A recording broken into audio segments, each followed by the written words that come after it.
కొత్త కొత్త కంపెనీలు కూడా పుట్టుకొచ్చాయి అధ్యక్ష. ఆదాన్ అని ఇలా కొన్ని సంస్థలు కూడా కొన్ని పుట్టుకొచ్చి మరి వాటి ద్వారా నాసి రకమైనటువంటి మద్యాన్ని పెట్టడం వల్ల ప్రజలు అనారోగ్యం పాలయ్యారు. రాష్ట్ర ప్రభుత్వానికి రావాల్సినటువంటి ఆదాయం పోయింది. NDP non duty paid liquor కూడా పెద్ద ఎత్తున పక్క రాష్ట్రాల నుంచి కూడా వచ్చింది అధ్యక్ష. ఒక్కసారిగా 150% రేట్లు పెంచేశారు అధ్యక్ష. అప్పటి వరకు ఉన్నటువంటి ధరల్ని 150% పెంచడం వల్ల ప్రజలు ఆ మద్యం కొనుక్కొని తాగలేక, ఈ నాసిరకం మద్యం తాగలేక బోర్డర్ లో ఉన్నటువంటి అన్ని జిల్లాల్లో కూడా దాదాపు 60%, ఇప్పుడు మేము మళ్ళీ వచ్చిన తర్వాత ఎన్డీపీఎల్ మనం కంట్రోల్ చేసిన తర్వాత 60% వృద్ధి వచ్చింది అధ్యక్ష.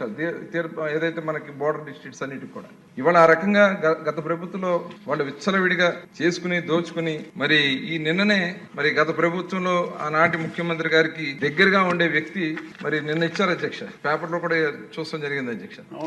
ఏ రకంగా వాళ్ళు వసూలు చేశారు, ఎంతెంత వసూలు చేశారు, కేసుకి ఇంత అని చెప్పి వసూలు చేసి దాన్ని మొత్తం కూడా మరి వాళ్ళ బాస్కి అందజేశారని చెప్పి సాక్షాత్తు ఏటుగా ఆనాటి ముఖ్యమంత్రి గారు ఏవన్గా ఉంటే ఏటుగా ఉన్నటువంటి వ్యక్తి నిన్న ప్రెస్ మీట్ లో క్లియర్ గా చెప్పారంటే ఆ రోజు మేము వైట్ పేపర్ లో ఇచ్చాం అధ్యక్ష.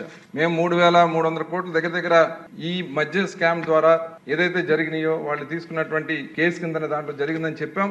అదే నిన్న ఆయన చెప్పడం కూడా జరిగింది అధ్యక్ష. అంటే మేము ఎంత బాధ్యతగా ఉన్నామనే దానికి ఇది ఒక నిదర్శనం అధ్యక్ష.